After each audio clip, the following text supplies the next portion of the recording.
Assalamualaikum warahmatullahi wabarakatuh. Perkenalkan, nama saya Afifah Mufidah Muninggar, NIM A31019001. Di sini saya akan mengenalkan 7 program yang dikembangkan oleh Badan Bahasa. Namun sebelumnya saya akan berterima kasih kepada Ibu Laili Etika Rahmawati selaku dosen mata kuliah Pembinaan Bahasa Indonesia, di mana video ini untuk memenuhi ujian tengah semester. Badan Pengembangan dan Pembinaan Bahasa, Kementerian Pendidikan, Kebudayaan, Riset dan Teknologi telah berhasil mengembangkan beberapa produk dan program yang sangat mendukung program pembinaan bahasa Indonesia. Produk-produk tersebut diantaranya adalah: pertama, Kamus Besar Bahasa Indonesia. Kedua, Pedoman Umum Ejaan Bahasa Indonesia. Ketiga, Pedoman Umum Pembentukan Istilah. Keempat, Senarai Padanan Asing Indonesia. Kelima, Undang-Undang Nomor 24 Tahun 2009. Keenam, Bahasa Indonesia bagi penutur asing. Ketujuh, Uji Kemahiran Berbahasa Indonesia.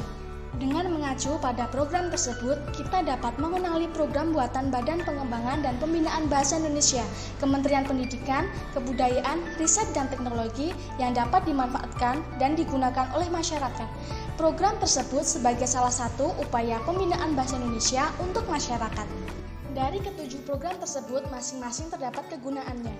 Pertama, KBBI. KBBI Daring adalah laman resmi pencarian kata dalam Kamus Besar Bahasa Indonesia. Laman ini untuk memberi akses informasi seluas-luasnya kepada masyarakat dan memfasilitasi partisipasi masyarakat dalam pengembangan kosakata bahasa Indonesia. Kita memahami bahwa berbahasa Indonesia dengan baik dan benar merupakan salah satu bentuk untuk mempertahankan bahasa Indonesia. Oleh karena itu, perlu pembinaan penggunaan bahasa Indonesia yang baik dan benar melalui KBBI. Munculnya aplikasi KBBI Daring dengan berbagai fitur tersebut dapat membantu atau mempermudah masyarakat dalam memecahkan masalah kebahasaan yang dihadapinya. Langkah-langkah dalam pencarian kata pada KBBI Daring sebagai berikut. Pertama, kunjungi laman berikut. Kedua, login jika sudah mempunyai akun. Jika belum mempunyai akun, kalian bisa mendaftar terlebih dahulu. Sebaiknya ketika kita akan mencari kata dalam KBBI Daring, seharusnya mendaftar agar memiliki akun. Karena dengan memiliki akun, kita dapat menjadi anggota dan dapat berkontribusi dalam KBBI tersebut. Ketiga, masukkan kosakata yang akan kalian cari dan akan muncul gambar seperti berikut. Kedua, Pedoman Umum Ejaan Bahasa Indonesia. PUEB ini menyempurnakan dan menggantikan EYD. Manfaat mempelajari PUEB sejak dini sama halnya menghargai bahasa negara sendiri, sekaligus melestarikan bahasa persatuan. PUEB menjadikan bagian tertib ilmu yang seharusnya dipatuhi agar bahasa Indonesia tetap menjadi bahasa kebanggaan. PUEB ini akan menjadi sebuah produk yang dapat dipertanggungjawabkan secara akademik dan dibuat kebijakannya. Kepala Badan Bahasa berharap dalam tahapan ini akan diperoleh hasil yang terbaik, sehingga nanti ketika diluncurkan, pedoman ejaan ini betul-betul menjadi pedoman yang legend. Berikut gambar modul PUEB. Kalian juga dapat mengunjungi tautan berikut. Ketiga, manfaat pedoman umum pembentukan istilah.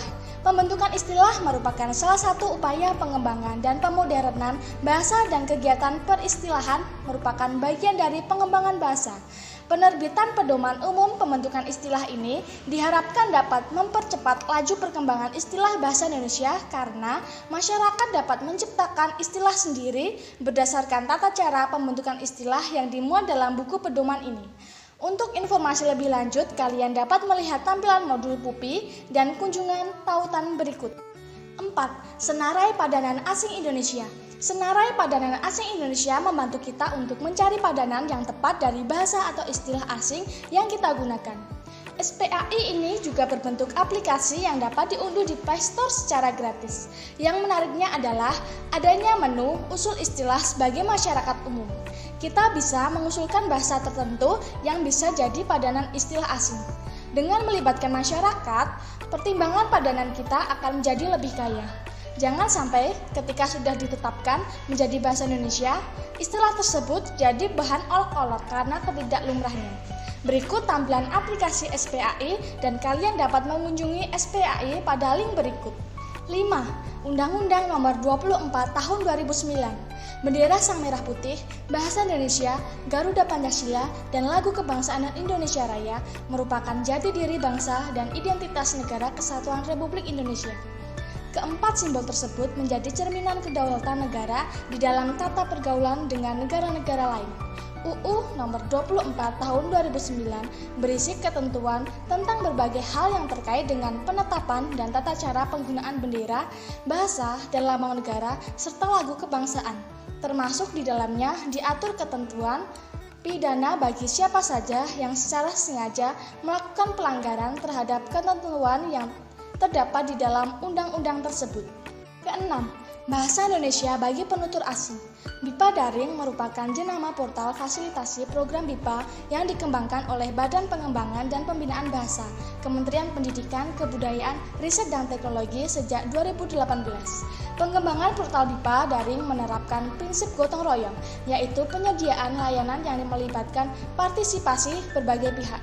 Portal BIPA Daring dikembangkan sebagai wujud peran koordinasi dan fasilitasi Badan Bahasa dalam penyediaan akses bagi penerima manfaat dan pemangku kepentingan program BIPA terhadap pelayanan kebipaan dari berbagai sumber. Untuk informasi lebih lanjut, kunjungi link berikut dan di samping merupakan tampilan BIPA. Pada tampilan tersebut terdapat pelayanan dalam portal BIPA Daring yang dapat diakses melalui 5 modul aplikasi, yaitu: pertama, belajar BIPA sebagai saluran layanan berbagai bahan pembelajaran BIPA. Kedua, jaga BIPA sebagai saluran layanan berbagai informasi lembaga penyelenggaraan program BIPA. Ketiga, Bakti BIPA sebagai saluran berbagai informasi tentang kiprah dan karya pemerhati BIPA. Keempat, Tebar BIPA sebagai saluran layanan informasi dan penyelenggaraan pembelajaran daring BIPA. Terakhir, kelima, yaitu Tera BIPA. Ketujuh, uji kemahiran berbahasa Indonesia, UKBE untuk menyetarakan bahasa Indonesia agar sejajar dengan bahasa-bahasa besar di dunia. UKBE merupakan tes standar untuk mengetahui kemahiran berbahasa penutur bahasa Indonesia.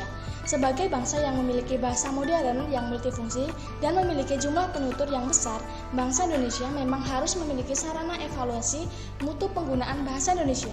UKBE memiliki fungsi yang amat strategis, tidak hanya untuk meningkatkan kualitas bahasa Indonesia serta penggunaan dan pengajarannya di dalam dan di luar negeri, tetapi juga untuk memupuk sikap positif dan rasa bangga masyarakat Indonesia terhadap bahasanya. Untuk info lebih lanjut dapat mengunjungi link berikut. Di samping merupakan tampilan UKBI, di dalam UKBI terdapat materi yang akan diujikan. Materi tersebut meliputi uji kemahiran mendengarkan, membaca, menulis, dan berbicara. Selain itu, terdapat pula satu materi uji berupa merespon kaidah bahasa Indonesia. Cara untuk mengikuti ujian, kalian dapat mengeklik unduh simulasi. Setelah selesai mengunduh, kalian melakukan pendaftaran terlebih dahulu. Kemudian akan muncul seperti ini. Dan kalian bisa mulai untuk mengerjakan dan akan muncul skor.